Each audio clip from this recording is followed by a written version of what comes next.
Gimo mi anyalo wacho usuru ni nikech mokwongo tik Cleopas. Usuru onego bed gi gimilo ni procedure mikwaye godo kowuok duond jatend Kenya to wuok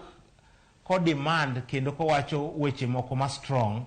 odhi neno kagima okawo usuru no okete siasa to konyalo wuok kuom jo KRA gi demand notice to oneno mai is the procedure monego luw. Ing'eyo ni usuru ni sami kwaye